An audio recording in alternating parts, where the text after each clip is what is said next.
Hello students, आज वाले lecture में हम पढ़ने वाले हैं बेटा इलेक्ट्रोनिगेटिविटी के बारे में। इससे पहले जैसे हमने तीन अलग अलग प्रॉपर्टीज को बहुत ज़्यादा डिटेल में पढ़ा था, एटॉमिक रेडियस, आयनाइजेशन इंथैल्पी और electron gain enthalpy and electron affinity, कुछ वैसे ही आज वाले लेक्चर में हम इलेक्ट्रोनिगेटिविटी से जो रिलेटेड जितनी भी थ्योरीज हैं उनको कंप्लीट करेंगे। ठीक है। और ये जो इलेक्ट्रोनिगेटिविटी वाली जो प्रॉपर्टी है बेटा, ये दूसरे वाले जो चैप्टर्स हैं उनमें बहुत सारे कंसेप्ट को समझने के लिए ये बार बार यूज होते रहेंगे। स्पेशली ऑर्गेनिक में ये बहुत सारे कंसेप्ट में बहुत सारी जगहों पर ये यूज होती ही है। ठीक। समझते हैं इलेक्ट्रोनिगेटिविटी एक्चुअल में क्या है। ठीक। अगर हम बेसिक डेफिनेशन पर जाएं इलेक्ट्रोनिगेटिविटी के, तो ये क्या कहता है? पहली चीज तो ये जो प्रॉपर्टी है वो बॉन्डेड एटम्स की प्रॉपर्टी है, आइसोलेटेड एटम्स की नहीं। ठीक है। जैसा हमने एटॉमिक रेडियस पढ़ा था या आयनाइजेशन इंथैल्पी पढ़ा था या फिर जब हमने इलेक्ट्रॉन एफिनिटी पढ़ा था, तो ये देखा था कि वहां डेफिनेशन में आइसोलेटेड एटम था। ठीक है। लेकिन ये जो इलेक्ट्रोनिगेटिविटी है ये बॉन्डेड एटम्स की प्रॉपर्टी है। वैसे एटॉमिक रेडियस तो हम आइसोलेटेड एटम के लिए निकालते हैं, लेकिन वो बॉन्डेड स्टेट में होता है, उसको यूज करके निकालते हैं। कोवेलेंट बॉन्ड होता है, उसको डिवाइड बाई 2 करते हैं, या मेटेलिक बॉन्ड बना हुआ रहता है तो डिस्टेंस जो न्यूक्लियस का होता है उसको डिवाइड बाई 2 करते हैं। ठीक है। लेकिन आयनाइजेशन इंथैल्पी और इलेक्ट्रॉन एफिनिटी में तो पूरी तरीके से डेफिनेशन में क्या था? Isolated atoms. लेकिन यहां पर जो एटम्स होंगे वो किसी न किसी से क्या होंगे? बॉन्डेड रहेंगे। तो ये इलेक्ट्रोनेगेटिविटी क्या कहलाता है? ये जो बॉन्डेड एटम्स हैं इनमें क्या रहेंगे? कुछ ना कुछ बॉन्डेड पेयर ऑफ इलेक्ट्रॉन्स रहेंगे, शेयर्ड पेयर ऑफ इलेक्ट्रॉन रहेंगे। ये क्या है? शेयर्ड पेयर ऑफ इलेक्ट्रॉन है। तो शेयर्ड पेयर ऑफ इलेक्ट्रॉन को अपने तरफ अट्रैक्ट करने की टेंडेंसी, ये पूरी तरीके से इलेक्ट्रॉन गेन नहीं कर रहे हैं। इलेक्ट्रॉन एफिनिटी जैसे पढ़े थे, इलेक्ट्रॉन गेन इंथैल्पी जैसे पढ़े थे, उसके समय वहां क्या हो रहा था? पूरा का पूरा इलेक्ट्रॉन ये अपने अंदर ले रहे थे, आइसोलेटेड गैसेस एटम्स। लेकिन यहां पर ये पूरी तरीके से अपने अंदर नहीं लेंगे। मतलब ये जो शेयर्ड पेयर ऑफ इलेक्ट्रॉन है इस पे ए का भी इंफ्लुएंस रहेगा, इसमें बी का भी इंफ्लुएंस रहेगा, लेकिन कोई एक एटम अपनी तरफ थोड़ा ज्यादा खींच लेगा। जैसे यहां पर मे बी ये जो शेयर्ड पेयर ऑफ इलेक्ट्रॉन दिखाई दे रहे हैं वो ज्यादा किसकी तरफ शिफ्ट हो जाएंगे? वो शिफ्ट हो जाएंगे इस ए की तरफ। तो हम क्या बोलेंगे? तो अभी भी उस शेयर्ड पेयर ऑफ इलेक्ट्रॉन में ए का भी इंफ्लुएंस है, बी का भी इंफ्लुएंस है, लेकिन हम बोलेंगे कि ए की इलेक्ट्रोनिगेटिविटी ज्यादा है, क्योंकि उसने जो शेयर्ड पेयर ऑफ इलेक्ट्रॉन है वो ज्यादा अपनी तरफ खींच ले। मतलब हम एक्सपेक्ट करते हैं बिल्कुल मिडिल में होना चाहिए वो शेयर्ड पेयर ऑफ इलेक्ट्रॉन, तो बिल्कुल मिडिल में ना होकर वो किसी एक एटम की तरफ क्या हो जाएंगे? शिफ्ट हो जाएंगे। ठीक। तो जिसकी इलेक्ट्रोनिगेटिविटी ज्यादा है, शेयर्ड पेयर ऑफ इलेक्ट्रॉन उसकी तरफ शिफ्ट हो जाएंगे। तो किसी भी एटम की एबिलिटी उस शेयर्ड पेयर ऑफ इलेक्ट्रॉन को अपने तरफ खींचने की, उसे हम क्या बोलते हैं? इलेक्ट्रोनिगेटिविटी। ठीक है। दूसरी चीज, इसकी वैल्यू हम कैलकुलेट या मतलब एक्सपेरिमेंटली नहीं निकाल सकते।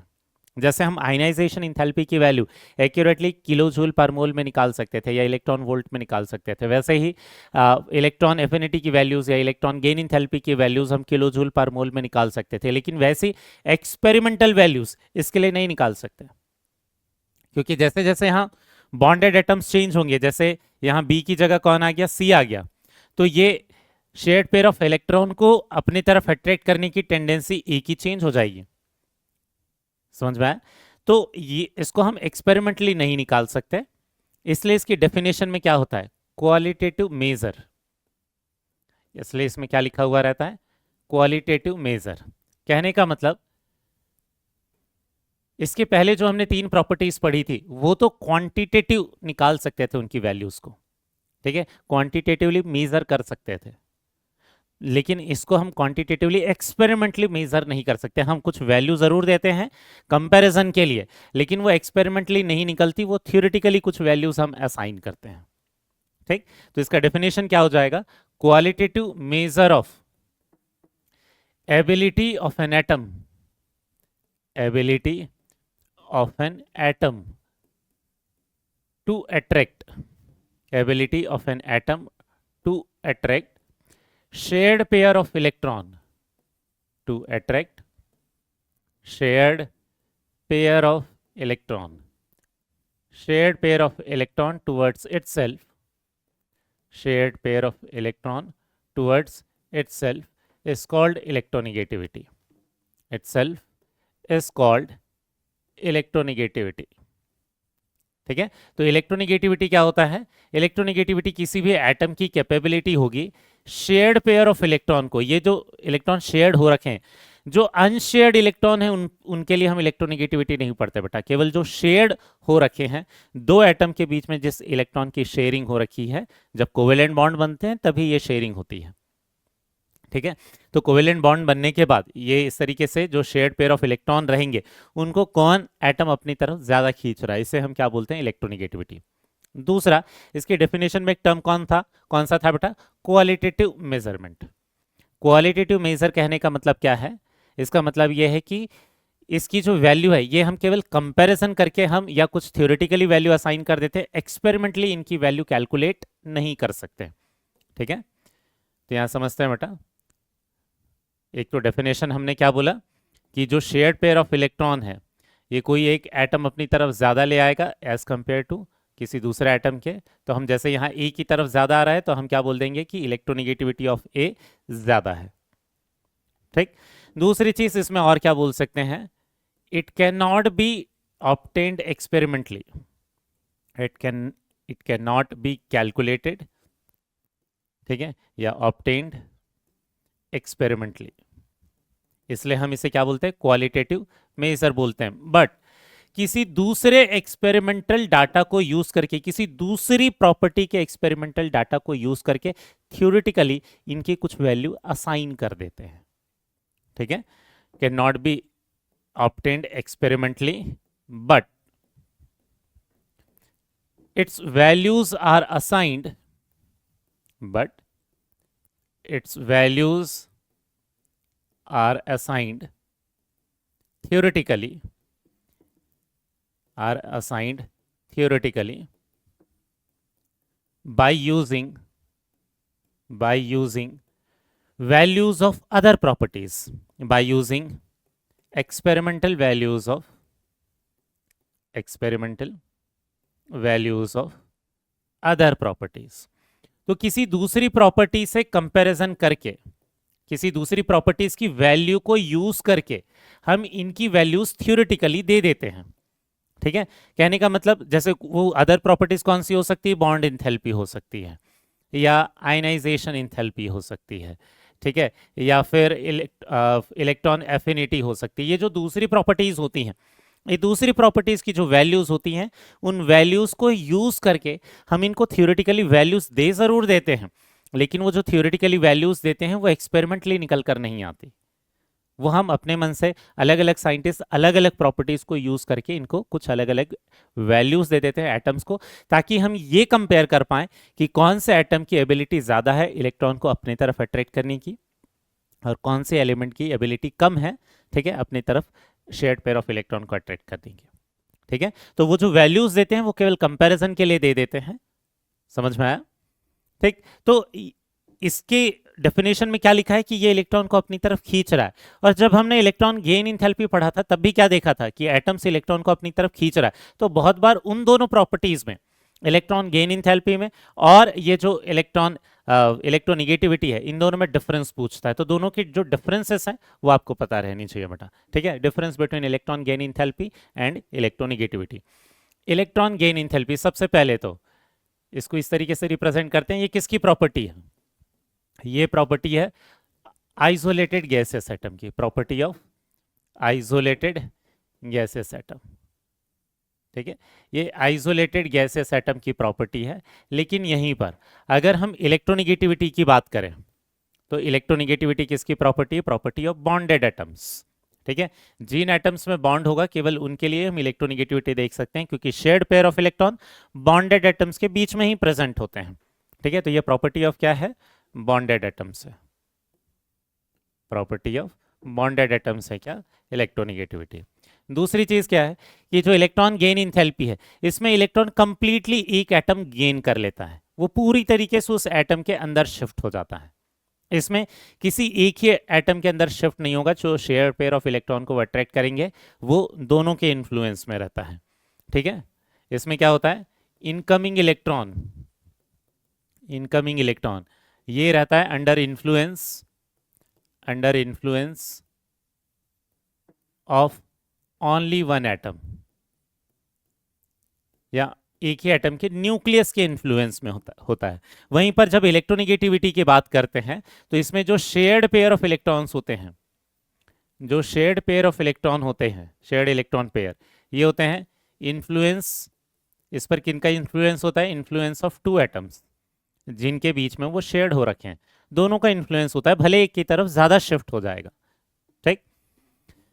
इसके बाद ये क्या है? ये क्वांटिटेटिव प्रॉपर्टी है, ये क्वांटिटेटिव मेजरमेंट होता है, ये क्वांटिटेटिव प्रॉपर्टी है, या क्वांटिटेटिव जो ये बोल सकते हैं प्रॉपर्टी है। ठीक है, क्यों? क्योंकि इसकी वैल्यूज एक्सपेरिमेंटली कैलकुलेट हो सकती है, कैन बी ऑब्टेन्ड एक्सपेरिमेंटली। इसकी वैल्यू, इलेक्ट्रॉन एफिनिटी की वैल्यूज हम एक्सपेरिमेंटली निकाल सकते हैं। ठीक है, लेकिन जो इलेक्ट्रोनिगेटिविटी है, अभी थोड़ी देर पहले बोला कि ये क्या है? ये क्वालिटेटिव मेजर है, ये केवल कंपैरिजन वाला मेजर प्रॉपर्टी है, क्वालिटेटिव मेजर है जिसकी वैल्यू हम एक्सपेरिमेंटली निकाल नहीं सकते। समझ में आ गया? तो दोनों चीजें अलग है। बहुत सारे लोगों को दोनों की डेफिनेशन सिमिलर लगती हैं, लेकिन सिमिलर बोल सकते हो आप, सेम नहीं है। ठीक है, इलेक्ट्रॉन गेन एंथैल्पी में भी वो इलेक्ट्रॉन अपनी तरफ लेते हैं, लेकिन पूरी तरीके से एटम के अंदर ले लेते हैं और कुछ एनर्जी रिलीज हो जाती है। यहाँ एनर्जी से हमारा कोई लेना देना नहीं है। ठीक है, ये सिर्फ अपनी तरफ शिफ्ट करने की टेंडेंसी को बोलते हैं। दूसरी तरफ इसको अगर थियोरेटिकली कुछ वैल्यूज दे भी देते हैं तो इनकी वैल्यूज यूनिट लेस होती हैं। वहाँ यूनिट होता है, वहाँ इलेक्ट्रॉन वोल्ट या किलो जूल या किलो कैलोरी, इस तरीके से कोई ना कोई यूनिट होती ही है उसमें, किलो जूल पर मोल या किलो कैलोरी पर मोल, इस तरीके से। ठीक, लेकिन जब इलेक्ट्रोनिगेटिविटी की वैल्यूज देते हैं, एक्सपेरिमेंटली निकालते नहीं है, लेकिन कुछ वैल्यूज हम उनको असाइन कर देते हैं, तो जिन वैल्यूज को असाइन करते हैं उनकी यूनिट नहीं होती। समझ में आ गया? ठीक, तो ये इलेक्ट्रोनिगेटिविटी और इलेक्ट्रॉन गेन एंथैल्पी में डिफरेंसेस है। समझ में आ गया बेटा? अब इसके बाद नेक्स्ट चीज हम देखते हैं क्या? Scales of electronegativity. ये टॉपिक बहुत ज्यादा डिटेल में एनसीईआरटी में नहीं दिया हुआ है, लेकिन हमारे लिए समझना जरूरी है बेटा। क्यों समझना जरूरी है? क्योंकि बहुत सारे स्टूडेंट्स को यह डाउट रहता है कि अगर हम बोल रहे हैं कि इलेक्ट्रोनिगेटिविटी क्वालिटेटिव मेजरमेंट है, केवल कंपैरिजन मेजरमेंट है, इसकी वैल्यू एक्सपेरिमेंटली नहीं निकाल सकते, तो इसकी वैल्यू आती कहाँ से है? तो इनकी वैल्यू कहाँ से आती है, ये समझने के लिए ये टॉपिक पढ़ रहे हैं, स्केल्स ऑफ इलेक्ट्रोनिगेटिविटी। अब स्केल्स ऑफ इलेक्ट्रोनिगेटिविटी बोलने का मतलब क्या है? इसका मतलब ये है कि अलग अलग साइंटिस्ट ने अलग अलग प्रॉपर्टी को बेसिस बनाया है इलेक्ट्रोनिगेटिविटी की वैल्यूज असाइन करने के लिए। हमने क्या बोला? थ्योरेटिकली हम इनको वैल्यूज दे देते हैं, प्रैक्टिकली तो नहीं निकाल पा रहे हैं। तो किसी साइंटिस्ट ने बॉन्ड एंथैल्पी वाली वैल्यूज को यूज किया है इसकी वैल्यू को देने के लिए, इसको कुछ वैल्यू प्रोवाइड करने के लिए। किसी ने आयनाइजेशन एंथैल्पी इलेक्ट्रॉन एफिनिटी वाले प्रॉपर्टी को यूज किया है इलेक्ट्रोनिगेटिविटी को कुछ वैल्यू असाइन करने के लिए। तो जैसे जैसे अलग अलग साइंटिस्ट ने अलग अलग प्रॉपर्टी को यूज किया, वैसे वैसे हम उनको क्या बोल देते हैं? स्केल्स बोल देते हैं। जैसे एग्जाम्पल के लिए, ये सेम ही डिस्टेंस को हम मीटर में भी मेजर कर सकते हैं, सेंटीमीटर में भी मेजर कर सकते हैं, पिकोमीटर में भी, एंगस्ट्रॉम में भी, बहुत सारे अलग अलग यूनिट में हम इसको आंसर कर सकते हैं। ठीक है, यही चीज अगर ये 5 सेंटीमीटर है तो ये क्या हो जाएगा? 50 मिलीमीटर हो जाएगा। ये मतलब ये दोनों अलग स्केल हो गए, सेंटीमीटर वाला अलग स्केल हो गया, मिलीमीटर वाला अलग स्केल हो गया। ठीक है, तो कुछ वैसे ही इलेक्ट्रोनिगेटिविटी भी अलग अलग एलिमेंट की अलग अलग वैल्यूज हम दे देते हैं, डिपेंड करते हैं कि साइंटिस्ट ने कौन सी प्रॉपर्टी को यूज किया है उनको वैल्यू देने के लिए। तो अलग अलग प्रॉपर्टीज को यूज करके हम इनको अलग अलग वैल्यूज देते हैं, उसे बोलते हैं स्केल्स, जिसमें से हमें 3 स्केल्स के नाम पढ़ने हैं। तीनों स्केल्स के नाम एनसीईआरटी ने दे रखे हैं, लेकिन उनका फॉर्मूला नहीं दिया है कि उनको कैसे कैलकुलेट करते हैं, लेकिन हम फॉर्मूला भी देखेंगे। ये अलग बात है कि हमें बहुत ज़्यादा इन पर न्यूमेरिकल सॉल्व नहीं करने हैं, लेकिन आपको थोड़ा बेसिक आइडिया होना चाहिए कि कौन सी इलेक्ट्रोनिगेटिविटी की वैल्यू कहाँ से आई है। तो यहाँ देखना, पॉलिंग स्केल जो है पहला, और पूरे सिलेबस में हम जिन इलेक्ट्रोनिगेटिविटी की वैल्यूज को यूज करेंगे वो पॉलिंग स्केल पर ही बेस्ड होगी। तो पॉलिंग स्केल, एक साइंटिस्ट है पॉलिंग, उन्होंने बनाया था। ये पॉलिंग स्केल किस चीज पर बेस्ड है? ये डिपेंड्स ऑन बॉन्ड एंथैल्पी। ये बॉन्ड इंथैल्पी की वैल्यू को यूज करके, क्योंकि बॉन्ड इंथैल्पी की वैल्यू एक्सपेरिमेंटली निकाल सकते हैं, लेकिन बॉन्ड इंथैल्पी की वैल्यू को यूज करके इलेक्ट्रोनिगेटिविटी की वैल्यूज में कन्वर्ट कर दिया है थ्योरेटिकली। ठीक है, उसे हम क्या बोलते हैं? पॉलिंग स्केल बोलते हैं। एग्जाम्पल के लिए ये फॉर्मूला क्या लिखते हैं, दो एटम की इलेक्ट्रोनेगेटिविटी का जो डिफरेंस रहेगा x A minus X B, मतलब ये जो फॉर्मूला होता है ये डिफरेंस के लिए होता है, ठीक है। X A minus X B, इसका फॉर्मूला क्या होता है, यहां ध्यान देना, 0.208 अंडर रूट, ठीक है। फॉर्मूला थोड़ा भयानक लग सकता है बेटा, ध्यान से समझना, बहुत सिंपल चीज है, ठीक है।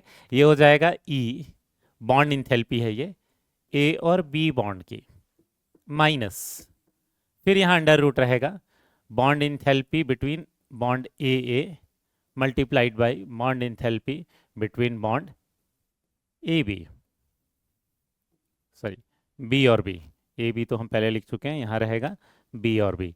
तो ये ई ए बी क्या रिप्रेजेंट कर रहा है, ये रिप्रेजेंट कर रहा है बॉन्ड इंथैल्पी। बॉन्ड इंथैल्पी कहने का मतलब ए और बी के बॉन्ड को ब्रेक करने के लिए कितनी एनर्जी लगेगी, bond enthalpy of A B bond, bond enthalpy of A B bond, A और बी के बीच के बॉन्ड को ब्रेक करने के लिए कितनी एनर्जी लग रही है। वहीं पर ए क्या, ए क्या हो जाएगा, ये हो जाएगा bond enthalpy, bond enthalpy of a bond. जब दोनों एटम्स ए हों और दोनों के बीच में कोवेलेंट बॉन्ड हो, उसको ब्रेक करने के लिए कितनी एनर्जी लगेगी, इसे क्या बोल रहे हैं, bond enthalpy of a bond. वैसे ही बी और बी ये क्या हो जाएगा, ये हो जाएगा बॉन्ड इंथैल्पी, ये bond enthalpy of B bond. B और बी एटम्स के बीच में जब बॉन्ड रहेगा तो उसको ब्रेक करने के लिए जो एनर्जी लगेगी वो ये लिख रहे हैं, ठीक है। अब इसी को याद रखना, ये जो बॉन्ड इंथैल्पी वाली जो यूनिट्स रहेंगी ये कौन सी रहती हैं, किलो कैलोरी पर मोल, ठीक है, ये रहती किलो कैलोरी पर mole. Bond enthalpy kilo joule पर मोल में भी हो सकती है, ठीक है। तो उसी को अगर हम किलो जूल पर मोल में लिखें तो ये वैल्यू चेंज हो जाएगी, ये 0.208 की जगह पर 0.102 अप्रॉक्स हो जाती हैं। ये अंडर रूट क्या हो जाएगा, ये ई ए बी रहेगा माइनस अंडर रूट ई ए इंटू ई बी और बी हो जाएगा। लेकिन ध्यान रखना यहाँ पर जो यूनिट रहेगी ये क्या रहेगा, किलो जूल पर मोल, ठीक है। तो जब हम किलो कैलोरी पर मोल वाली यूनिट में जब वैल्यूज को रखते हैं यहाँ पर, तो सामने अंडर रूट के बाहर 0.208 होता है, और किलो जूल पर मोल रखते हैं तो स्क्वायर रूट के बाहर 0.102 होता है। तो कुछ लोगों को लगता है कि दोनों फॉर्मूले गलत, दोनों में से कोई एक ही फॉर्मूला सही है, दोनों में से कोई एक गलत है, ऐसा नहीं है, यूनिट चेंज हो रही है तो ये वैल्यूज भी चेंज हो जाएंगे, ठीक है। फाइनल वैल्यू तो सेम रहेगी, लेकिन ये अंडर रूट के बाहर वाली जो वैल्यू है ये बदल जाएंगे, ठीक है। इसी को कुछ जगहों पर शॉर्ट में क्या लिखा रहता है, जैसे ऊपर वाले को 0.208, ये जो अंदर वाला जो माइनस वाला जो टर्म है, जो डिफरेंस है, उसको डेल्टा लिख देते हैं। शॉर्टकट में कुछ इस तरीके से भी इस फॉर्मूले को लिख देते हैं, ठीक है। इतना बड़ा फॉर्मूला ना लिखना पड़े इसीलिए उसको शॉर्टकट करके ऐसा लिख देते हैं। वैसे इसको क्या लिख देंगे, 0.102 अंडर रूट डेल्टा लिख देंगे, जब किलो जूल पर मोल वाली यूनिट में वो रहेगा तब। समझ में आ गया बेटा, ठीक है। हमें इस फॉर्मूले पर कैलकुलेशन नहीं करने हैं, ये सिर्फ ये बताने के लिए था कि एक्चुअली बॉन्ड एंथैल्पी वाली जो प्रैक्टिकल वैल्यूज होती है, इन वैल्यूज को, ठीक है, पॉलिंग ने एक रूल दे दिया कि इस फॉर्मूले में हम जब पुटअप कर देंगे इन एक्सपेरिमेंटल वैल्यूज को, तो जो जो वैल्यूज निकल कर आ जाएंगी वो दो एलिमेंट के लिए जो है उनके डिफरेंस ऑफ इलेक्ट्रोनेगेटिविटी के बराबर होगी। समझ में आ गया। और पॉलिंग स्केल के हिसाब से जो मोस्ट इलेक्ट्रोनेगेटिव एलिमेंट है, मोस्ट इलेक्ट्रोनेगेटिव जो एलिमेंट है पॉलिंग स्केल के हिसाब से वो कौन है, फ्लोरीन। इसकी वैल्यू कितनी दे देते हैं, ये अज्यूम कर लेते हैं 4 है, यूनिट नहीं देते, ठीक है। पॉलिंग स्केल के हिसाब से फ्लोरीन की वैल्यू 4 रैंडमली दे दी गई है, ठीक। अब यहां देखना, ये तो हो गया पहला स्केल, कौन सा, पॉलिंग स्केल। हमें इस फॉर्मूले पर कैलकुलेशंस नहीं करने हैं बेटा, बस आपको समझना है कि कैसे एक्सपेरिमेंटल वैल्यूज किसी दूसरी प्रॉपर्टी को यूज करके इन्हें वैल्यूज दे देते हैं। दूसरा जो स्केल है वो मोलिकन स्केल है। मोलिकन स्केल की जो वैल्यूज हैं ये किस पर डिपेंड करती है, it depends on electron affinity and ionization energy. लेकिन ये कौन सी यूनिट में होनी चाहिए, ये इलेक्ट्रॉन वोल्ट वाली यूनिट में होनी चाहिए, किलो जूल या किलो कैलोरी वाले में नहीं।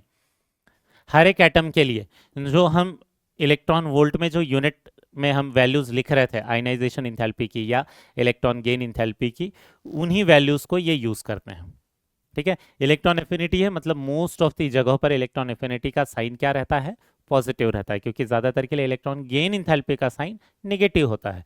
तो इसका फॉर्मूला क्या है, मोलिकन स्केल में एक्स एम से हम लिख रहे हैं इलेक्ट्रोनिगेटिविटी को, मोलिकन स्केल में वैल्यू निकालने के लिए। ठीक है, यहाँ पर भी जो ये नोटेशन था, ये क्या था, डिफरेंस इन इलेक्ट्रोनिगेटिविटी का था, electronegativity of A minus electronegativity of B. वैसे यहाँ पर जो मोलिकन स्केल है, इसका फॉर्मूला क्या कहता है, ionization enthalpy plus electron affinity, ये दोनों की वैल्यूज को ऐड करके इसका जब एवरेज ले लेते हैं डिवाइड बाई 2, तो जो वैल्यू निकल कर आएगी वो क्या हो जाएगी, मोलिकन स्केल में वैल्यूज हो जाएंगी। जैसे मान लेते हैं कोई एक एलिमेंट है एक्स, इसकी आयनाइजेशन एनर्जी कितनी है, यह है 5 इलेक्ट्रॉन वोल्ट, और इसकी जो इलेक्ट्रॉन एफिनिटी है, ये इलेक्ट्रॉन एफिनिटी कितनी है, 3 इलेक्ट्रॉन वोल्ट। तो इसके लिए इलेक्ट्रोनिगेटिविटी की वैल्यू कितनी हो जाएगी, 5 + 3 डिवाइड बाई 2, मतलब कितना हो जाएगा, 4। समझ में आया। ध्यान में ये रखना है कि मोलिकन स्केल से जो वैल्यू निकल कर आती है और पॉलिंग स्केल से जो वैल्यू निकल कर आती है वो सेम नहीं आएगी, ये वैल्यू बड़ी होती है। ठीक है, मतलब फॉर सेम एलिमेंट, अगर हम सेम एलिमेंट की बात करते हैं तो एक ही एलिमेंट या एक ही एटम के लिए जो मोलिकन स्केल की जो वैल्यू रहती है ये पॉलिंग स्केल से बड़ी होती है। या फिर एक्यूरेट अगर रिलेशन देखना चाहें तो पॉलिंग स्केल की जो वैल्यू होती है वो मोलिकन स्केल की जो भी वैल्यू है उसमें डिवाइड बाई 2.8 करने पर आती है। और मोलिकन स्केल का फॉर्मूला क्या है, ionization energy plus electron affinity divide by 2, तो 2 × 2.8। तो हम इसको और क्या लिख सकते हैं, ionization energy plus electron affinity divided by 5.6, ऐसा भी लिख सकते हैं। तो हम आयनाइजेशन एनर्जी और इलेक्ट्रॉन एफिनिटी की अगर वैल्यूज़ हैं तो उससे पॉलिंग स्केल की वैल्यूज, सॉरी, उससे मोलिकन स्केल की वैल्यू निकाल सकते हैं, और उससे मैं 2.8 और डिवाइड कर दे तो पॉलिंग स्केल की वैल्यू भी निकाल सकते हैं। समझ में आया बेटा। तो पॉलिंग स्केल एक्चुअल में यूज क्या कर रहा था, बॉन्ड एंथैल्पी, ये एक्चुअल में क्या यूज कर रहा है, आयनाइजेशन एनर्जी या इलेक्ट्रॉन एफिनिटी। ठीक, पूरे सिलेबस में ये अलग बात है कि हम पॉलिंग स्केल की वैल्यूज को ही यूज किया करेंगे। ठीक, तीसरा जो स्केल है वो कौन सा है, ऑलरेड-रोशो स्केल। ऑलरेड-रोशो स्केल एक्चुअल में किस चीज को यूज करता है, इलेक्ट्रोस्टैटिक फोर्स ऑफ अट्रैक्शन को यूज करता है। ठीक है, इलेक्ट्रोस्टैटिक फोर्स को यूज करता है। इलेक्ट्रोस्टैटिक फोर्स का फॉर्मूला क्या होता है, ये होता है KQ1Q2/r²। कुछ इसी तरीके का फॉर्मूला यहाँ पर भी होता है। ठीक है, कुछ इसी तरीके से सिमिलर फॉर्मूला किसका मिलेगा आपको, ये ऑलरेड-रोशो स्केल की इलेक्ट्रोनिगेटिविटी का मिलेगा। इसमें फॉर्मूला क्या होता है, 0.359, ठीक है, into effective nuclear charge upon r² plus ये होता है कितना, 0.744। ये इंटरसेप्ट हो गया, अगर आप स्ट्रेट लाइन की इक्वेशन देखोगे तो। ठीक है, ये स्लोप हो जाएगा, सॉरी, ये स्लोप हो जाएगा और ये हो जाएगा x हमारा। ठीक है, तो ये इफेक्टिव न्यूक्लियर चार्ज, इस वाले फॉर्मूले को यूज करके इलेक्ट्रोनिगेटिविटी निकाल लेते हैं। समझ में आया। तो ये इलेक्ट्रोस्टैटिक फोर्स वाली चीज को यूज करता है, जो मोलिकन स्केल है आयनाइजेशन एनर्जी इलेक्ट्रॉन एफिनिटी को यूज करता है, और जो पॉलिंग स्केल है वो किसको यूज करता है बेटा, ये यूज करता है बॉन्ड एंथैल्पी वाली वैल्यूज को।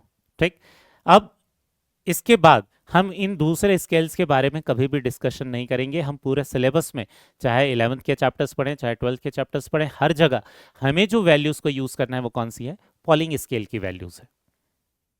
तो इसके बाद नेक्स्ट हमें देखना है क्या चीज, ट्रेंड्स ऑफ इलेक्ट्रोनिगेटिविटी। ठीक, कि अलोंग द पीरियड जाने पर कैसी वैल्यूज बदलती हैं, डाउन द ग्रुप जाने पर वैल्यूज कैसे बदलती हैं। तो अलोंग द पीरियड जब जाते हैं तो हमें पता है कि इफेक्टिव न्यूक्लियर चार्ज बढ़ता है। इफेक्टिव न्यूक्लियर चार्ज बढ़ रहा है, इसका मतलब क्या है, बाहर वाला जो शेयर्ड पेयर ऑफ इलेक्ट्रॉन है उसको भी तो ज्यादा तेजी से खींचेंगे। तो अगर effective nuclear charge along the period जाने पर बढ़ता है तो इलेक्ट्रोनिगेटिविटी भी, शॉर्ट में EN लिख रहे हैं, इलेक्ट्रोनिगेटिविटी की वैल्यूज भी बढ़ती हैं। और पूरे पीरियोडिक टेबल में सबसे हाईएस्ट वैल्यू कौन दिखाएगा, फ्लोरीन। नोबल गैसेस के लिए हम यूजुअली इलेक्ट्रोनिगेटिविटी नहीं पढ़ते, क्यों, क्योंकि वो बॉन्ड ही नहीं बनाते। हम लोगों ने पहले ही बोला है कि ये बॉन्डेड एटम्स की प्रॉपर्टीज है।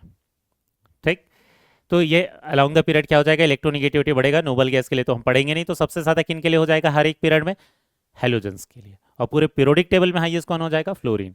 डाउन द ग्रुप जाते हैं तो डाउन द ग्रुप क्या होता है, रेडियस बढ़ता है। रेडियस बढ़ेगा तो रेडियस जैसे जैसे बढ़ेगा नंबर ऑफ ऑर्बिट बढ़ रहे हैं। ठीक है, नंबर ऑफ ऑर्बिट बढ़ रहे हैं तो रेडियस बढ़ रहा है। और जब रेडियस बढ़ रहा है तो क्या हो जाएगा, फोर्स ऑफ अट्रैक्शन आउट बाहर वाले शेयर्ड पेयर ऑफ इलेक्ट्रॉन पर कम हो जाएगा। Force of attraction on shared pair of electron, on shared pair of electron, shared pair of electron पर फोर्स ऑफ अट्रैक्शन कम हो जाएगा और इसलिए हम क्या बोलेंगे कि डाउन द ग्रुप जाने पर इलेक्ट्रोनिगेटिविटी कम होती है। ठीक, तो ये हो गया जनरल ट्रेंड। इसके यूजुअली हमें एक्सेप्शन की ज़रूरत बहुत ज़्यादा नहीं पड़ती है, लेकिन फिर भी आपको दो तीन का आइडिया होना चाहिए। एक्चुअल में हम इसके एप्लीकेशन इलेक्ट्रोनिगेटिविटी को यूज़ करके कौन कौन सी दूसरी प्रॉपर्टीज़ पढ़ते हैं, ये हमारे काम के लिए ज़्यादा है। इसके जो एक्सेप्शनल जो ऑर्डर्स हैं उनको हम बहुत ज़्यादा नहीं पढ़ते हैं। ऐसा नहीं है कि एक्सेप्शंस नहीं होते हैं, इसलिए आपको बहुत कम जगह पर इलेक्ट्रोनिगेटिविटी के एक्सेप्शंस देखने को मिलेंगे। ठीक है, ऐसा नहीं कि एक्सेप्शंस नहीं होते, लेकिन रेडियस, आयनाइजेशन इंथैल्पी और electron gain enthalpy, electron affinity के एक्सेप्शंस बहुत ज़्यादा इंपॉर्टेंट होते हैं। इस पर बहुत ज़्यादा क्वेश्चंस नहीं बनते बेटा, इनके एक्सेप्शंस पर। इलेक्ट्रोनिगेटिविटी के जो एप्लीकेशंस हैं उन पर ज़्यादा क्वेश्चंस बनते हैं। ठीक है, लेकिन फिर भी ग्रुप 13, 14, 15 के जो एक्सेप्शंस हैं वो आपको पता रहने चाहिए। क्यों? क्योंकि पी ब्लॉक वाला जो एलिमेंट वाला जो चैप्टर है वो हमारे सिलेबस का पार्ट है। तो एक तो ग्रुप 13 में होता है, ग्रुप 13 में क्या होता है, सबसे ज़्यादा क्या होना चाहिए, बोरॉन, उससे कम कौन होना चाहिए, एल्यूमिनियम। ये तो ठीक है, यहां तक तो ठीक है, लेकिन इसके बाद ट्रेंड चेंज हो जाता है। डाउन द ग्रुप जाने पर इलेक्ट्रोनिगेटिविटी क्या होनी चाहिए थी, कम होनी चाहिए थी, लेकिन एक्चुअल में इलेक्ट्रोनिगेटिविटी बढ़ने लगती है। ऐसा क्यों होता है? क्योंकि poor shielding effect of D and F orbital आने लगते हैं। तो इसके बाद फिर वैल्यू गैलियम की बढ़ जाती है, फिर इंडियम की और भी बढ़ जाती है और थैलियम की और भी बढ़ जाती है। तो एक्चुअल में अगर हम पूरा ऑर्डर देखें तो ये होता है थैलियम, फिर होता है इंडियम, फिर होता है गैलियम। एक्चुअल में सबसे कम वैल्यू किसकी हो जाती है, एल्यूमिनियम की। ठीक है, तो ये एक्चुअल में पूरा का पूरा रिवर्स ट्रेंड है, यहां से लेकर यहां तक। इनकी वैल्यूज तो सबसे कम होनी चाहिए थी, इनमें ज्यादा वैल्यूज हो जाती है। क्यों? पुअर शील्डिंग इफेक्ट वाला चीज आ जाता है। क्यों? क्योंकि इसके आउटर मोस्ट ऑर्बिटल में डी ऑर्बिटल आ जाता है, डी ऑर्बिटल आ जाता है, डी एंड एफ ऑर्बिटल आ जाते हैं। तो पुअर शील्डिंग इफेक्ट के कारण इफेक्टिव न्यूक्लियर चार्ज थोड़ा इंक्रीज होने के कारण वहां पर क्या हो जाता है, इलेक्ट्रोनिगेटिविटी की वैल्यूज बढ़ जाती हैं। क्लियर हुआ? आगे वाले ग्रुप में जाते हैं तो थोड़ा बहुत चेंज आता है, उतने ज्यादा एक्सेप्शंस नहीं होते लेकिन जितने ग्रुप 13 में होते हैं। आपको ध्यान होगा सबसे ज्यादा एक्सेप्शन पी ब्लॉक में अगर हमने देखे तो ग्रुप 13 में ही होते हैं, क्योंकि ग्रुप 13 क्या है, डी ब्लॉक के जस्ट साइड में होता है। याद होगा जब हमने आयनाइजेशन इंथैल्पी पढ़ा था तो भी ज्यादा एक्सेप्शन ग्रुप 13 में ही थे। जब हमने रेडियस पढ़ा था तो ज्यादा एक्सेप्शन ग्रुप 13 में ही थे। ठीक, तो ग्रुप 14 में भी कुछ एक्सेप्शन आते हैं, लेकिन ये थोड़ा अलग है। कैसे? सबसे पहले कार्बन होता है, फिर सिलिकॉन होता है, लेकिन इसके बाद वैल्यूज लगभग सिमिलर हो जाती है। सिलिकॉन, जर्मीनियम, टिन, और इसके बाद किसकी वैल्यू बढ़ जाती है, लीड की वैल्यू थोड़ी ज़्यादा हो जाती है। अगर हम इसको एक्चुअल ऑर्डर देखें तो कार्बन होता है, फिर लीड होता है, और फिर सिलिकॉन, जर्मीनियम, जो टिन है, इन तीनों की वैल्यूज लगभग क्या रहती हैं, सेम रहती हैं। ठीक है, इसके बाद अगर ग्रुप 15 की बात करें तो ग्रुप 15 में भी थोड़ा सा डिफरेंस बस आता है, इतना ज़्यादा भी नहीं होता। यहाँ पर ग्रुप 15 में कौन कौन से एलिमेंट है, नाइट्रोजन है, फिर फॉस्फोरस है, फिर कौन सा होता है, आर्सेनिक होता है, फिर कौन सा होता है, एंटीमनी होता है, और फिर कौन होता है, बिस्मथ। तो एंटीमनी और बिस्मथ की वैल्यू लगभग क्या हो जाती है, सेम हो जाती है। क्लियर हुआ बेटा? तो ये जो तीन एक्सेप्शंस हैं ये हमारे सिलेबस का पार्ट है। ये अलग बात है कि इनके एक्सेप्शंस पर आपको बहुत ज़्यादा क्वेश्चंस देखने को नहीं मिलेंगे। ठीक है, अब जब हमने ट्रेंड पढ़ लिया है तो इसके बाद चलते हैं कुछ वैल्यूज हैं इलेक्ट्रोनिगेटिविटी के पॉलिंग स्केल पर, जिनकी वैल्यूज आपको अलग अलग एलिमेंट्स के लिए याद होनी चाहिए। कुछ इंपॉर्टेंट एलिमेंट्स हैं उनके लिए वैल्यूज याद होनी चाहिए। ये बहुत सारी जगहों पर काम आएगा, स्पेशली ऑर्गेनिक में कई सारी जगहों पर काम आएगा, या कुछ ऑक्सीडेशन नंबर निकालते समय उसके एक्सेप्शंस को समझने में काम आएगा। ठीक, यहां पर जो भी हम वैल्यूज देखने वाले हैं, पहली चीज तो वो कौन से स्केल में रहेगी बेटा, पॉलिंग स्केल में रहेगी, ध्यान देना है। ठीक है, क्योंकि कुछ जगहों पर केमिकल बॉन्डिंग पढ़ते समय या ऑर्गेनिक के कंसेप्ट पढ़ते समय हमें इनके कुछ कुछ वैल्यूज को यूज करना है। अब मैंने उन्हीं एलिमेंट्स को यहां पर लिख रखा है जिनके लिए एनसीईआरटी ने पीरियोडिक टेबल में अलग से वैल्यू दी है। वैसे एनसीईआरटी ने तो दूसरे वाले चैप्टर्स में कुछ दूसरे एलिमेंट के लिए भी वैल्यूज दे रखी हैं, लेकिन ये जो एलिमेंट्स हैं, हमने पहले भी बोला है, जो सेकंड पीरियड वाले जो एलिमेंट हैं और थर्ड पीरियड वाले जो एलिमेंट हैं उन पर बहुत सारे कंपाउंड्स की प्रॉपर्टीज हमें पढ़नी पड़ती है। बहुत सारे हमारे एक्सेप्शंस भी इन्हीं पीरियड से रिलेटेड थे, तो इनके लिए एटलीस्ट वैल्यू आपको पता रहनी चाहिए। ठीक। तो लिथियम के लिए जो वैल्यू होती है वो कितनी होती है 1, हम यूनिट नहीं लिखेंगे इलेक्ट्रोनिगेटिविटी की वैल्यूज में। ठीक, ये क्या रहेगा, ध्यान क्या रखना है, ऊपर वाला जो पीरियड रहेगा उसमें डिफरेंस कितना रहेगा 0.5 का डिफरेंस रहेगा, 1, फिर आप इसको क्या कर दोगे 1.5, फिर 2, फिर ये क्या कर दोगे 2.5, फिर नाइट्रोजन कितना हो जाएगा 3, ऑक्सीजन 3.5, और ये कितना हो जाएगा 4। तो पूरे पीरियोडिक टेबल में जो हाईएस्ट वैल्यू रहेगी वो किसकी रहेगी, फ्लोरीन की। यहीं पर ध्यान देना, जब हम नीचे जाएंगे तो यहाँ 0.1 का डिफरेंस आ जाएगा 0.9, फिर ये हो जाएगा 0.8, ये दोनों सेम ही रहते हैं 0.8 0.8, ये रह जाएगा 0.7। ठीक है, वैसे ही सेकंड पीरियड में, ये सॉरी थर्ड पीरियड में जब आगे जाएंगे तो ये हो जाएगा 0.9, फिर ये हो जाएगा, यहाँ 0.3 का डिफरेंस ज्यादा होता है, 0.3 ऊपर था 0.5 का डिफरेंस, ये हो जाएगा 0.3 का, ये फिर से हो जाएगा 1.5, ये हो जाएगा कितना 1.8, फिर ये हो जाएगा कितना 2.1, यहाँ थोड़ा सा डिफरेंस बढ़ेगा 0.4 का, ये हो जाएगा 2.5। ठीक है, और फिर ये कितना हो जाएगा, ये हो जाएगा 3.0। यहाँ ध्यान देना बेटा, क्लोरीन की जो वैल्यूज है ये अलग अलग टेक्स्ट बुक में बहुत अलग अलग वैल्यूज दे रखी हैं, इनफैक्ट एनसीईआरटी में ही अलग अलग चैप्टर में इसकी वैल्यूज अलग अलग हैं, लेकिन जो वैल्यू सबसे ज्यादा जगहों पर दे रखी है, इनफैक्ट एनसीईआरटी ने भी पीरियोडिक टेबल वाले चैप्टर में क्लोरीन की वैल्यू 3 लिख रखी है, तो उसको हम 3 ही ले रहे हैं। कुछ कुछ एलिमेंट्स के लिए आपको अलग अलग वैल्यूज देखने को मिलेगी, तो उससे टेंशन नहीं लेना है, क्योंकि इलेक्ट्रोनेगेटिविटी की जो वैल्यूज हैं ये सिर्फ कंपैरिजन करने के लिए यूज करते हैं। ठीक, तो ये ब्रोमीन ये हो जाएगा फिर 2.8, फिर ये हो जाता है कितना 2.5, ये हो जाएगा 2.2, जैसे आयोडीन के लिए कुछ जगहों पर आपको 2.6 देखने को मिलेगा, ठीक है, कुछ जगह 2.7 भी देखने को मिलेगा। ठीक, अब यहां एक एटम छूट रहा है, कौन सा, हाइड्रोजन, क्योंकि ये तो किसी ग्रुप का पार्ट नहीं होता, लेकिन इसकी वैल्यू कितनी है 2.1। अब कंफ्यूजन कहां पर होता है, जहां पर सिमिलर इलेक्ट्रोनेगेटिविटी की वैल्यूज आपको दिखाई दे रही होंगी, क्योंकि मैंने डेसिमल के 1 प्लेस तक ही लिखा है, या एनसीईआरटी में भी जो वैल्यूज लिखी रहती है वो डेसिमल के 1 प्लेस तक ही वैल्यूज होती हैं। तो आपको सिमिलर कहां दिख रहा होगा, यहां देखना, कार्बन, सल्फर, आयोडीन। ठीक है, इन सब की वैल्यूज कितनी है 2.5 है। आप किसकी इलेक्ट्रोनेगेटिविटी ज्यादा मानोगे, आप इलेक्ट्रोनेगेटिविटी आयोडीन की ज्यादा मानोगे, किससे, सल्फर से, सल्फर की ज्यादा मानोगे किससे, कार्बन से। भले डेसिमल के 1 प्लेस तक तीनों की वैल्यू सेम है, लेकिन आयोडीन की वैल्यू ज्यादा मानना है आपको। ठीक है, इसके बाद दूसरा पेयर कहां पर कंफ्यूजन क्रिएट करेगा, ये नाइट्रोजन और क्लोरीन में। ठीक है, हम नाइट्रोजन की इलेक्ट्रोनेगेटिविटी का इफेक्ट ज्यादा मानते हैं क्लोरीन से, भले कुछ जगहों पर टेक्स्ट बुक में क्लोरीन की जो वैल्यूज दे रखी होंगी वो कई बार ज्यादा दी हुई रहती हैं, लेकिन यहाँ पर दोनों की वैल्यूज 3 है। नाइट्रोजन का ज्यादा इफेक्ट क्यों होगा, क्योंकि उसका साइज जो है वो थोड़ा स्मॉलर रहता है। ठीक, इसके बाद तीसरा जो पेयर है जहां डाउट हो सकता है वो है फॉस्फोरस और हाइड्रोजन। तो फॉस्फोरस और हाइड्रोजन में आप किसकी इलेक्ट्रोनेगेटिविटी ज्यादा मानोगे, फॉस्फोरस की इलेक्ट्रोनेगेटिविटी ज्यादा मानना है आपको।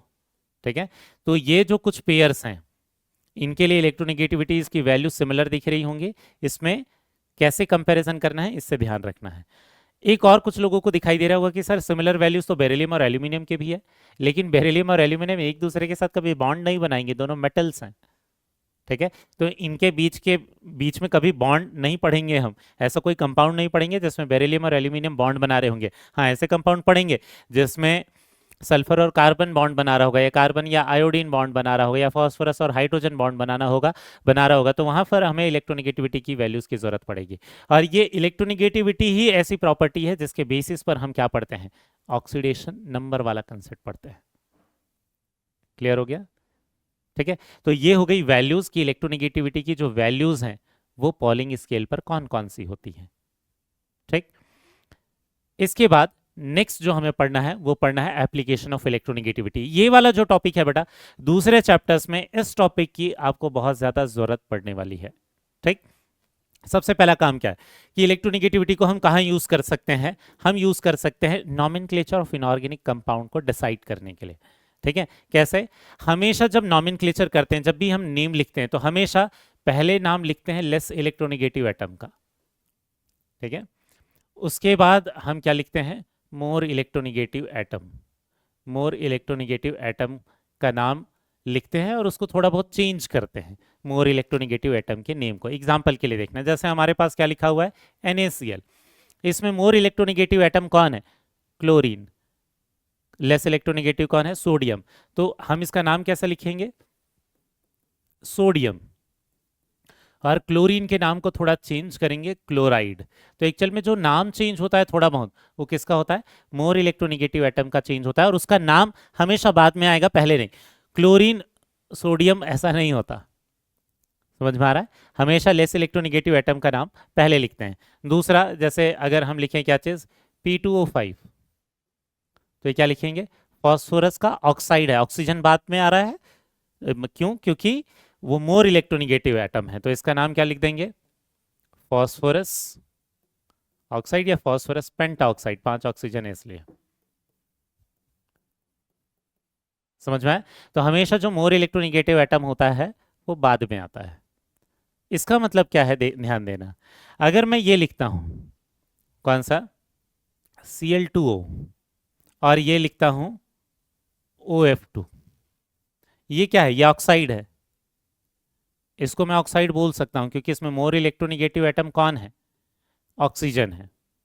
क्योंकि इसमें मोर इलेक्ट्रोनिगेटिव एटम कौन है? ऑक्सीजन है। इसे मैं ऑक्साइड नहीं बोलूंगा, क्लियर है? इसे ऑक्साइड नहीं बोलेंगे, क्यों? क्योंकि इसमें मोर इलेक्ट्रोनिगेटिव एटम कौन है? फ्लोरीन है। तो इसे हम क्या बोलेंगे? फ्लोराइड बोलेंगे। क्यों? क्योंकि मोर इलेक्ट्रोनिगेटिव एटम कौन है? फ्लोरीन है। तो ये क्या हो जाएगा? Oxygen difluoride. ये हो जाएगा ऑक्सीजन डाइफ्लोराइड। या कंपाउंड की कैटेगरी बोलेंगे तो हम उसे ऑक्साइड नहीं बोलेंगे, उसे फ्लोराइड बोलेंगे, क्योंकि ID word more electronegative atom में लगेगा। समझ में आ गया? वैसे ही ये जो फ्लोरीन का जो ये वाला जो कंपाउंड है O2F2, इसे हम परऑक्साइड नहीं बोलेंगे। क्यों? क्योंकि परऑक्साइड वो होते हैं जिसमें ऑक्सीडेशन नंबर -1 होता है, जहां ऑक्सीजन मोर इलेक्ट्रोनिगेटिव होता है। इसमें ऑक्सीजन क्या है? ये इस वाले बॉन्ड को हम परऑक्साइड नहीं बोलते। नॉर्मली जहां पर भी ऑक्सीजन और ऑक्सीजन के बीच में बॉन्ड्स आते हैं उसे हम क्या बोल देते हैं? परऑक्साइड बोल देते हैं, सिंगल बॉन्ड जहां पर होता है। रेडॉक्स वाले चैप्टर में भी हम इसको डिस्कस करने वाले हैं बेटा, ठीक है? लेकिन इसको परऑक्साइड नहीं बोलेंगे। क्यों? क्योंकि यहाँ पर ऑक्सीजन क्या है? लेस इलेक्ट्रोनिगेटिव है। परऑक्साइड वर्ड तब यूज करते हैं जब ऑक्सीजन मोर इलेक्ट्रोनिगेटिव होता है। ऑक्साइड वर्ड कब यूज करते हैं? जब ऑक्सीजन मोर इलेक्ट्रोनिगेटिव होता है। सुपर ऑक्साइड वर्ड कब यूज करते हैं? जब ऑक्सीजन मोर इलेक्ट्रोनिगेटिव होता है। समझ में आ गया? तो नॉमेनक्लेचर करते समय या कंपाउंड की कैटेगरी डिसाइड करते समय कि कौन सा कंपाउंड हैलाइड है या कौन सा कंपाउंड ऑक्साइड है, इसके लिए हम इलेक्ट्रोनिगेटिविटी की वैल्यूज को कंपेयर करते हैं। ठीक है? ये हो गया हमारा पहला एप्लीकेशन। दूसरा जो यूज है इलेक्ट्रोनिगेटिविटी का, वो किसके बारे में है? टाइप ऑफ बॉन्ड बताने के लिए। टाइप ऑफ बॉन्ड, वैसे तो बॉन्ड के बहुत सारे टाइप्स हैं, केमिकल बॉन्डिंग में डिटेल में पढ़ेंगे, बट हम जनरली कोवेलेंट बॉन्ड बताते हैं और आयनिक बॉन्ड बताते हैं। तो ये कोवेलेंट बॉन्ड या जो आयनिक बॉन्ड्स होते हैं, इनको क्लासिफाई करने के लिए हम इलेक्ट्रोनिगेटिविटी की वैल्यूज को यूज कर सकते हैं। जहां पर भी दो एटम के बीच में इलेक्ट्रोनिगेटिविटी डिफरेंस लेस देन 1.7 होता है, उसे हम क्या बोल देते हैं? Covalent bond. जनरल रूल है बेटा, आपको कुछ जगहों पर अलग तरीके से रूल भी देखने को मिलेंगे, कुछ जगह पर ये 2.1 देखने को मिलेगा, ठीक है? लेकिन ये सिर्फ जनरल रूल है, ठीक? ये बाकी ये रूल्स एनसीईआरटी ने नहीं दे रखे हैं, लेकिन कुछ जगहों पर आपको क्वेश्चंस मिल सकते हैं, सिर्फ इसलिए मैं ये लिखवा रहा हूँ। वहीं पर इलेक्ट्रोनिगेटिविटी का डिफरेंस जब ग्रेटर देन 1.7 होगा, जब ग्रेटर देन 1.7 होगा तो हम इसे क्या बोल देते हैं? आयनिक बॉन्ड बोल देते हैं, ठीक है? जैसे एग्जांपल के लिए हमारे पास क्या है? HCl। तो ये Cl क्या है? 3.0। हाइड्रोजन का क्या था? 2.1। डिफरेंस कितना है? डिफरेंस इसका कितना आ रहा है? ये आ रहा है 0.9, ठीक है? अगर ये 0.9 है, इसका मतलब क्या बोल देंगे हम इसे? कोवेलेंट बॉन्ड इसके बीच में। लेकिन यहीं पर देखना, अगर हमारे पास क्या है? NaCl, Cl का है 3.0, सोडियम का कितना आ रहा था? 0.9। इनका जो डिफरेंस है, ये डिफरेंस कितना आ रहा है? 2.1। 1.7 से ज़्यादा है, इसका मतलब ये कौन सा हो जाएगा? आयनिक बॉन्ड हो जाएगा। क्लियर हुआ? बट ये जनरल रूल है। आयनिक कैरेक्टर, कोवेलेंट कैरेक्टर कैसे डिसाइड करते हैं, ये बहुत ज़्यादा डिटेल में हम सीखेंगे कहाँ पर? केमिकल बॉन्डिंग वाले चैप्टर में, ठीक? वैसे ही कोवेलेंट बॉन्ड को फर्दर हम क्लासिफाई करते हैं कैसे? Polar and non polar, polar and non polar bond. तो ये जो पोलार और नॉन पोलार बॉन्ड है, जहां पर इलेक्ट्रोनिगेटिविटी का डिफरेंस 0 होता है, ठीक है, उसे हम क्या बोलते हैं? नॉन पोलार बोलते हैं। जहां पर भी इलेक्ट्रोनिगेटिविटी का डिफरेंस 0 होगा उसे नॉन पोलर, जहां पर भी इलेक्ट्रोनिगेटिविटी का डिफरेंस ग्रेटर देन 0 होगा उसे पोलार बोलते हैं। एग्जाम्पल के लिए HCl, डिफरेंस एग्जिस्ट करता है तो ये पोलर कोवेलेंट बॉन्ड हो गया। वैसे ही नॉन पोलर कौन सा हो गया, H2। यहाँ H और H की दोनों की इलेक्ट्रोनेगेटिविटी क्या है, सेम है, तो इलेक्ट्रोनेगेटिविटी डिफरेंस तो एग्जैक्टली जीरो आ जाएगा, तो उसको हम क्या बोल देंगे, नॉन पोलर कोवेलेंट बॉन्ड। कई बार जहां पर इलेक्ट्रोनेगेटिविटी डिफरेंस नेग्लिजिबल होता है, कई बार उसको भी नॉन पोलर की तरह ट्रीट कर लेते हैं, बट थियोरेटिकली इस तरीके से डेफिनेशन लिख सकते हैं। ठीक है, जहां पर इलेक्ट्रोनेगेटिविटी का डिफरेंस नेग्लिजिबल होता है उनको भी नॉन पोलर की तरह कंसिडर कर लेते हैं कई बार। ठीक है, जहां जब डिफरेंस 0.3 से ज़्यादा हो जाता है तब बहुत ज़्यादा हमारे लिए मैटर रखता है, उससे कम वाले डिफरेंस उतने इंपॉर्टेंस नहीं रखते। ठीक, ये तो बेसिक क्लासिफिकेशन है, ये कोई एकदम हार्ड एंड फास्ट रूल नहीं है बेटा। ठीक, बस इसको ध्यान रखना है कि जहां इलेक्ट्रोनेगेटिविटी डिफरेंस ज़्यादा रहेगा वो आयनिक, जहां कम रहेगा वो कोवेलेंट। ठीक है, इसके बाद जो दूसरा यूज है, अगेन यहाँ पर बॉन्ड लेंथ और यहाँ परसेंटेज आयनिक कैरेक्टर, ये दोनों चीज़ें निकालना सीखेंगे, लेकिन ये फॉर्मूले एनसीईआरटी ने नहीं दिए हैं, कुछ रेफरेंस बुक में आपको इसके क्वेश्चंस लेकिन मिल सकते हैं। बॉन्ड लेंथ हमने क्या बोला था, आपको ध्यान होगा कि जैसे ये रेडियस ए का है, ये ए का रेडियस हो गया, वैसे ही यहाँ बी आ गया, ये बी का रेडियस हो गया, ये बी एटम है, ये ए एटम है, तो यहाँ कुछ ओवरलैप हो जाता है। ये ओवरलैपिंग के कारण जो दोनों की जो रेडियस की वैल्यू का जो समेशन है उससे थोड़ा कम बॉन्ड लेंथ निकल कर आएगा। हमें क्या पता है कि जब भी कोवेलेंट बॉन्ड बनते हैं तो जो बॉन्ड लेंथ की जो वैल्यू होती है वो less than R A plus R B होती है, क्योंकि थोड़ा ना थोड़ा एरर आता है। हम लोगों ने टाइप ऑफ रेडियस पढ़ा था, तो कोवेलेंट रेडियस में ओवरलैपिंग के कारण दोनों के रेडियस के समेशन से थोड़ी कम वैल्यू आती है किसके, कोवेलेंट बॉन्ड लेंथ की वैल्यूज। तो इस बॉन्ड लेंथ की वैल्यूज निकालने के लिए एक फॉर्मूला है, क्या है, radius of A plus radius of B minus ये जाएगा 0.09 whole into electronegativity of A minus electronegativity of B. मतलब जहां पर इलेक्ट्रोनेगेटिविटी ऑफ ए जो होगा वो ग्रेटर देन बी होगा। ठीक है, लेकिन ये 0.09 वाला कांस्टेंट कब यूज करना है, जब रेडियस की वैल्यू कौन सी यूनिट में रहेगा, एंगस्ट्रॉम वाली यूनिट में रहेगी। समझ में आ गया। तो ये कितना एरर आता है, ये इलेक्ट्रोनेगेटिविटी की डिफरेंस पर डिपेंड करेगा। जितना ज्यादा इलेक्ट्रोनेगेटिविटी का डिफरेंस होगा उतना ज्यादा ओवरलैप होगा, उतना ज्यादा ये समेशन से वैल्यू थोड़ी सी कम हो जाएगी। समझ में आया। तो ये फॉर्मूला है किसके, बॉन्ड लेंथ की वैल्यूज निकालने के लिए। लेकिन इस फॉर्मूले को यूज कब कर सकते हैं, जब यूनिट कौन सी लेंगे, एंगस्ट्रॉम में लेंगे। एक एग्जांपल देखते हैं, जैसे मान लेते हैं हमारे पास क्या दे रखा है, bond length of HCl bond हमें निकालना है, H का कोवेलेंट रेडियस दे रखा है, Cl का कोवेलेंट रेडियस दे रखा है। तो ऐसे केस में हम क्या करेंगे, बॉन्ड लेंथ की जो वैल्यू होगी वो क्या हो जाएगी, RA plus RB minus 0.09 whole into electronegativity of Cl minus electronegativity of H। Values put up कर देते हैं, एंगस्ट्रॉम में दी हुई वैल्यूज हैं तो चेंज करने की जरूरत नहीं है। 0.37 प्लस 0.99 माइनस 0.09, Cl की इलेक्ट्रोनेगेटिविटी की वैल्यू कितनी होती है बेटा, 3.0। वहीं पर हाइड्रोजन की इलेक्ट्रोनेगेटिविटी की वैल्यू कितनी है, 2.1। इन दोनों का समेशन कितना आ जाएगा, ये हो जाएगा ये 16 और ये हो जाएगा 1.36, ये हो जाएगा माइनस 0.09 इंटू ये क्या हो जाएगा 0.9, ये हो जाएगा 1.36 माइनस 0.081। ठीक है, इसमें से जब उसको माइनस कर देंगे तो ये कितना हो जाएगा 9, 15 में से 8 हो जाएगा 7 और ये हो जाएगा 1.279।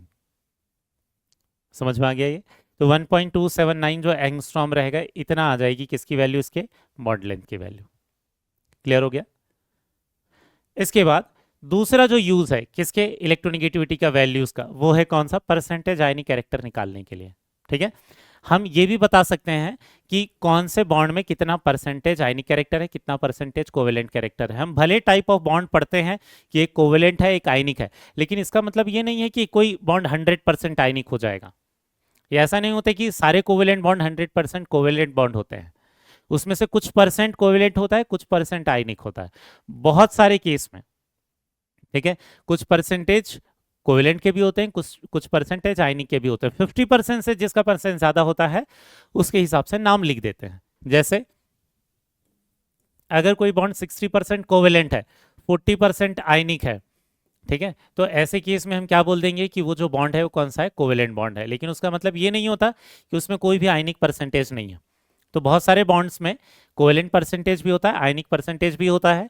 इसको ज़्यादा डिटेल में वैसे केमिकल बॉन्डिंग में पढ़ने वाले यहाँ सिर्फ फॉर्मूला देख लेते हैं कि परसेंटेज आयनिक कैरेक्टर इलेक्ट्रोनेगेटिविटी की वैल्यू से कैसे निकाल सकते हैं।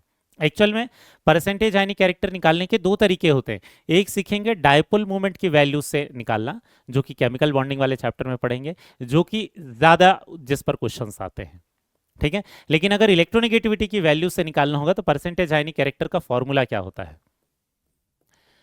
परसेंटेज आयनिक कैरेक्टर का फॉर्मूला हो जाता है ये 16 into electronegativity of A minus electronegativity of B. ये एक्स नहीं है बेटा, ये मल्टीप्लीकेशन था, ठीक है, plus 3.5 into difference of electronegativity of two atoms और इसका स्क्वायर। समझ में आ गया? जहां एक्स ए क्या है, ये इलेक्ट्रोनेगेटिविटी ऑफ ए है, और एक्स बी क्या है, ये इलेक्ट्रोनेगेटिविटी ऑफ बी है, ठीक है। जब ए और बी के बीच में बॉन्ड बना है तो इसके बॉन्ड में कितना आयनिक परसेंटेज था ये निकाल रहे हैं, ठीक है। तो एग्जांपल देखते हैं इसके लिए। जैसे देखना, हमें निकालना है percentage ionic character of HCl bond. तो परसेंटेज आयनिक कैरेक्टर का फॉर्मूला हमने क्या बोला, 16 into X A minus X B whole into 3.5 into X A minus X B का होल स्क्वायर, ठीक है। अब यहां देखना, ये हो जाएगा 16। इलेक्ट्रोनेगेटिविटी ऑफ Cl कितना है, 3, ये H कितना है 2.1 प्लस 3.5, ये हो जाएगा 3 माइनस 2.1 इसका होल स्क्वायर, ठीक। अब यहाँ अगर आप ध्यान से देखोगे तो ये 16 इंटू क्या हो जाएगा 0.9। वैसे अगर यहाँ ध्यान से देखोगे 3.5, तो इसको क्या लिख सकते हैं 0.9 का होल स्क्वायर या 0.9 इंटू 0.9। मैंने ऐसा क्यों लिखा है, इससे कैलकुलेशन करना ज़्यादा आसान हो जाएगा, ठीक। इसको अगर मल्टीप्लाई कर देंगे तो ये कितना हो जाएगा 14.4 प्लस, यहाँ देखते हैं पहले 9 को मैं मल्टीप्लाई कर देता हूँ, 9 5 45, ये हो जाएगा 3.15। इसमें मैं 0.9 फिर से मल्टीप्लाई कर देता हूँ तो ये कितना हो जाएगा 9 5 45, 4 9 एकम 9, 4 13, 1 बचा 9 3 27, 2.835 और ये हो जाएगा 14.4। अब मैं अगर दोनों को ऐड कर दूं तो ये कितना हो जाएगा बेटा, ये हो जाएगा 35, 8 4 12, 17.235%। ये किसका कितना आ गया, आयनिक परसेंट आ गया। ये परसेंटेज आयनिक कैरेक्टर हो गया। अगर क्वेश्चन में आपको परसेंट कोवेलेंट कैरेक्टर निकालने के लिए बोलता तो परसेंट कोवेलेंट कैरेक्टर निकालने के लिए क्या करोगे, 100 से माइनस कर दोगे इसको, किसको 17.2% को। अप्रॉक्स मैंने 17.2 ले लिया है इसे, ठीक। इसमें से माइनस कर देंगे तो ये कितना आ जाएगा 82.8% निकल कर आ जाएगा। समझ में आया, ठीक। तो इस तरीके से परसेंटेज आयनिक कैरेक्टर निकाल सकते हैं इस फॉर्मूले को यूज करके। लेकिन हमें इलेक्ट्रोनेगेटिविटी वाली वैल्यूज को यूज करने की जगह पर ज्यादा डायपोल मूवमेंट के बेसिस पर परसेंटेज आयनिक कैरेक्टर निकालना है, जो कि हम सीखेंगे केमिकल बॉन्डिंग में, ठीक। नेक्स्ट देखते हैं metallic and non metallic character. Metallic and non metallic character कैसे निकाल सकते हैं बेटा, यहां जैसे जैसे अलोंग द पीरियड, जैसे जैसे अलोंग द पीरियड क्या होता है, इलेक्ट्रोनेगेटिविटी की वैल्यू बढ़ती है। इलेक्ट्रोनेगेटिविटी की वैल्यू बढ़ती है तो एक्चुअल में क्या होता है, नॉन मेटेलिक कैरेक्टर बढ़ता है, ठीक है। इसमें क्या होता है, नॉन मेटेलिक कैरेक्टर बढ़ता है। तो नॉन मेटेलिक कैरेक्टर किसको फॉलो करता है, इलेक्ट्रोनेगेटिविटी को। जिसकी इलेक्ट्रोनेगेटिविटी बहुत ज्यादा होगी वो किसकी तरह बिहेव करता है, नॉन मेटल की तरह। वैसे ही जिसकी इलेक्ट्रोनेगेटिविटी की वैल्यू बहुत कम होगी वो यूजुअली किसकी तरह बिहेव करते हैं, मेटल की तरह, ठीक है। लेकिन उसके लिए कोई हार्ड एंड फास्ट रूल नहीं है, ठीक। वैसे डाउन द ग्रुप अगर हम देखते हैं तो डाउन द ग्रुप क्या होता है, इलेक्ट्रोनेगेटिविटी की वैल्यूज कम होती है। अगर डाउन द ग्रुप इलेक्ट्रोनेगेटिविटी की वैल्यूज कम होती है तो ऐसे केस में नॉन मेटेलिक कैरेक्टर कम होगा, या उसकी जगह पर हम क्या लिख सकते हैं कि मेटेलिक कैरेक्टर बढ़ेगा। तो ज्यादातर जगहों पर डाउन द ग्रुप जाने पर क्या होता है, मेटेलिक कैरेक्टर बढ़ता है। अगेन ये जनरल ट्रेंड्स हैं, डी ब्लॉक में थोड़ा बहुत कुछ जगहों पर चेंजेस आ सकते हैं, but normally down the group जाने पर मेटेलिक कैरेक्टर बढ़ता है, अलोंग द पीरियड जाने पर नॉन मेटेलिक कैरेक्टर बढ़ता है। क्लियर हो गया। इसके बाद नेक्स्ट इसका जो एप्लीकेशन है वो किससे रिलेटेड है, acidic and basic nature of compound. Acidic और बेसिक नेचर कंपेयर करने के लिए भी हम क्या कर सकते हैं, इलेक्ट्रोनेगेटिविटी को यूज कर सकते हैं। जैसे देखना, अगर हम OH बॉन्ड को यूज करें, जैसे एग्जांपल के लिए कौन सा हो जाएगा, NaOH, ये Na है, ये O है और ये H है। इन दोनों के बीच में भी आयनिक बॉन्ड रहेगा, यहाँ कोवेलेंट बॉन्ड रहेगा, ठीक है। वैसे ही एक और भी क्या हो सकता है, ClOH। अब यहां देखना, अगर ये पूरा का पूरा OH ब्रेक हो गया तो ये बेस हो जाएगा। ये सिर्फ H ब्रेक हुआ तो H प्लस ब्रेक हुआ तो क्या हो जाएगा, ये एसिड हो जाएगा। तो यहां पर भी OH बॉन्ड है, यहां पर भी OH बॉन्ड है, लेकिन इसमें कौन एसिड होगा कौन बेस होगा ये कौन डिसाइड करेगा, ये इलेक्ट्रोनेगेटिविटी की वैल्यूज डिसाइड करेंगे। ठीक है, मैंने यहाँ डैश करके क्यों लिखा है, क्योंकि एक्चुअल में इन दोनों के बीच में आयनिक बॉन्ड होता है, कोवेलेंट बॉन्ड नहीं। कोवेलेंट बॉन्ड को ऐसे लाइन से दिखाते हैं। ठीक, यहाँ देखना इलेक्ट्रोनेगेटिविटी की वैल्यूज देखते हैं। इसकी इलेक्ट्रोनेगेटिविटी की वैल्यूज कितनी होती है, 0.9। ठीक है, यहाँ पर कितनी वैल्यूज होती है ऑक्सीजन की वैल्यूज, ये होती है 3.5 और इसकी वैल्यू होती है 2.1। अगर हम ध्यान से देखेंगे तो इन दोनों के बीच में जो डिफरेंस है, इन दोनों के बीच में जो डिफरेंस है, इन दोनों के बीच में डिफरेंस कितना हो जाएगा, ये हो जाएगा 2.6। ठीक है, इन दोनों के बीच में जो डिफरेंस आएगा वो कितना आ जाएगा, ये हो जाएगा 1.4। ठीक, तो रूल क्या है, सॉल्यूशन में जाने के बाद ध्यान रखना हम सॉल्यूशन की बात कर रहे हैं, एक्वियस सॉल्यूशन की बात कर रहे हैं, हीट करने पर बात नहीं कर रहे हैं। इन सॉल्यूशन, ठीक है, वो वाला बॉन्ड ब्रेक होके आयनाइज हो जाएगा, वो वाला बॉन्ड ब्रेक होगा जिसमें इलेक्ट्रोनेगेटिविटी का जो डिफरेंस है, इलेक्ट्रोनेगेटिविटी का जो डिफरेंस है वो क्या हो जाएगा, हाई हो जाएगा। जहां पर इलेक्ट्रोनेगेटिविटी का डिफरेंस हाई हो जाएगा वहां से वो बॉन्ड ब्रेक होगा। तो दोनों में से, ठीक है, कौन सा वाला बॉन्ड ब्रेक हो जाएगा, यहां से ये वाला बॉन्ड ब्रेक हो जाएगा। याद ध्यान रखना ये हीटिंग वाला केस नहीं है, ये सॉल्यूशन में जाने के बाद आसपास वाटर मॉलिक्यूल प्रेजेंट है तब की बात कर रहे हैं। तो यहाँ कौन सा ब्रेक हो जाएगा, ये, क्योंकि यहाँ पर डिफरेंस ज्यादा है। तो एक्चुअल में ये क्या बनाएगा, ये बनाएगा Na+ और ये बनाएगा OH-, क्योंकि OH- अलग हो गया और इसलिए किसकी तरह बिहेव करेगा, बेस की तरह बिहेव करेगा। ठीक है, ऐसे ये दूसरे एग्जाम्पल को देखना बेटा। यहाँ पर इलेक्ट्रोनेगेटिविटी की वैल्यूज, क्लोरीन की कितनी होती है 3.0, ऑक्सीजन होता है 3.5, ये कितना होता है 2.1।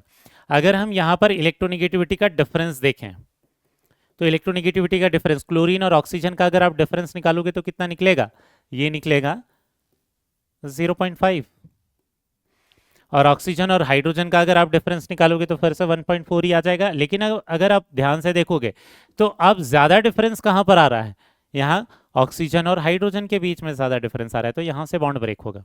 जब यहां से बॉन्ड ब्रेक होगा तो एक्चुअल में किस में कन्वर्ट हो जाएगा, ये ClO- या OCl- बोल सकते हैं इसको। ठीक है, और दूसरी चीज क्या हो जाएगी यहाँ पर H+। तो जब ये H+ में कन्वर्ट होगा, H+ में ब्रेक होगा तो ये किसकी तरह बिहेव करेगा, एसिड की तरह। तो एक्चुअल में जहां पर इलेक्ट्रोनेगेटिविटी का जो डिफरेंस ज्यादा होता है सॉल्यूशन में जाने के बाद उसके बीच से ये आयनाइज होते हैं। तो कौन है, यहां दिख रहा होगा दोनों जगह OH बॉन्ड ही है, लेकिन एक जगह पूरा का पूरा OH- अलग हो रहा है, एक जगह H+ अलग हो रहा है। ये डिपेंड करता है किस पर, इलेक्ट्रोनेगेटिविटी पर। ऐसे ही जब हम नेचर ऑफ ऑक्साइड वाले पोर्शन पर जाएंगे तो वहां पर भी ऑक्साइड के एसिडिक नेचर को कंपेयर करने के लिए भी हम इलेक्ट्रोनेगेटिविटी को यूज करेंगे, लेकिन वहां डिटेल में पढ़ने वाले हैं तो उसको वहीं पर देखेंगे फिर। ठीक है, इसके अलावा रेडॉक्स वाले चैप्टर में हम लोगों ने डिस्कस किया ही हुआ है कि ऑक्सीडेशन नंबर निकालने के लिए भी, ठीक है, ऑक्सीडेशन नंबर निकालने के लिए भी हम क्या यूज करते हैं, इलेक्ट्रोनेगेटिविटी यूज करते हैं। जो भी मोर इलेक्ट्रोनेगेटिव एटम होता है उसे हम क्या उसे हम क्या दे देते हैं, निगेटिव चार्ज दे देते हैं या निगेटिव ऑक्सीडेशन नंबर दे देते हैं। वहीं पर लेस इलेक्ट्रोनेगेटिव एलिमेंट जो होता है वहां पर पॉजिटिव ऑक्सीडेशन नंबर दे देते हैं। जैसे एग्जांपल के लिए अगर हमारे पास NaH है तो यह मोर इलेक्ट्रोनेगेटिव कौन है, हाइड्रोजन, तो इससे क्या मिलेगा +1, और इस सॉरी मोर इलेक्ट्रोनेगेटिव कौन है, हाइड्रोजन, तो इसे मिलेगा -1 और इसे मिलेगा +1। लेकिन यहीं पर अगर ये HCl होता तो यहाँ मोर इलेक्ट्रोनेगेटिव कौन है, Cl, तो Cl को मिलेगा -1 और इसको क्या मिलेगा +1। मतलब हाइड्रोजन को ही अलग अलग ऑक्सीडेशन नंबर मिल जाएंगे, डिपेंड करता है किसकी इलेक्ट्रोनेगेटिविटी ज्यादा है किसकी इलेक्ट्रोनेगेटिविटी कम है। लेकिन मैं यहाँ दो ही एग्जाम्पल दिख रहा हूँ क्योंकि बहुत ज्यादा जो एग्जाम्पल्स हैं वो हम रेडॉक्स रिएक्शन वाले चैप्टर में ही डिस्कस करेंगे। समझ में आ गया, क्लियर हो गया बेटा। तो यहां पर हमने ये देख लिया कि इलेक्ट्रोनेगेटिविटी को यूज करके कौन कौन सी दूसरी चीजें बता सकते हैं। अब नेक्स्ट वाले लेक्चर में हम इलेक्ट्रोनेगेटिविटी पर बेस्ड जितने भी तरीके के जो क्वेश्चंस होते हैं उनको सॉल्व करना सीखेंगे। ठीक है बेटा, तो आज के लेक्चर को रखते हैं यहीं पर, मिलेंगे नेक्स्ट वाले लेक्चर में, तब तक के लिए बाय बेटा।